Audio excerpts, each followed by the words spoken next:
Bonjour, je m'appelle Nathalie, je vis en France, j'ai 27 ans, j'ai 3 enfants, je suis mariée. Hop.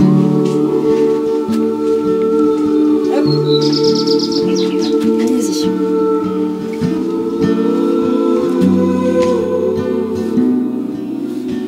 J'ai eu ma première fille, j'avais même pas 18 ans, puisque Kimberly est née en septembre, j'ai eu mes 18 ans en novembre. C'est se moquer, c'est pas gentil. Incroyable. Moi, c'était une façon qui me plaisait. Je ne me voyais pas avoir mon premier enfant, par exemple, à 30 ans, parce que je voulais en profiter le plus possible. Là, je me dis, j'ai 27 ans, ma fille en a 10. Quand elle en aura 20, j'en aurai que 37. Je ne serai encore pas une vieille. Et c'est vrai que j'ai beaucoup de complicité avec elle par rapport à tout ça, parce que j'ai toujours été très proche, malgré tout ce que je fais dans la journée. Je passe beaucoup de temps avec mes enfants. Moi, je peux passer 2 heures à jouer au petit train avec mon fils. Même si ma vaisselle n'est pas faite, c'est pas grave. C'est mes enfants.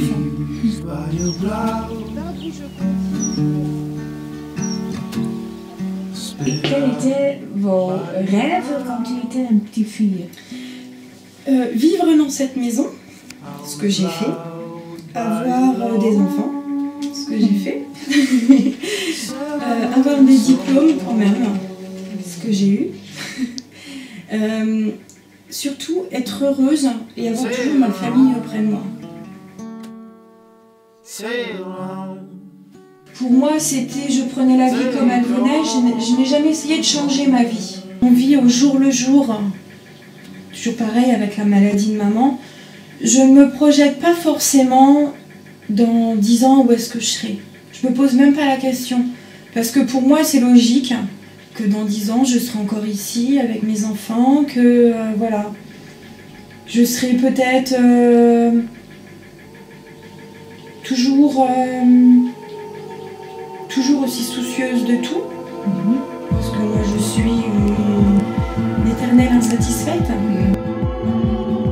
On aimait beaucoup, mes parents avaient une très grande piscine aussi.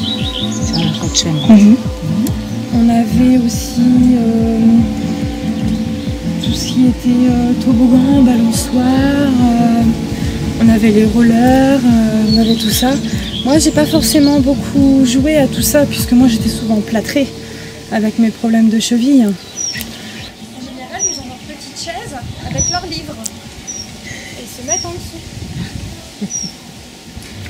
Il ne faut pas forcément écouter ce que disent les autres si on a un rêve, de le poursuivre, faire tout ce qu'on peut pour essayer de le réaliser, parce que les gens sont toujours défaitistes, à te dire non tu ne peux pas, non tu es trop jeune, non c'est pas correct, non c'est pas conventionnel. Après si toi tu t'en sens capable, je pense que il faut aller jusqu'au bout de ses rêves, mais sans jamais avoir aucun regret. Parce que si on a un regret, c'est qu'on a loupé quelque chose.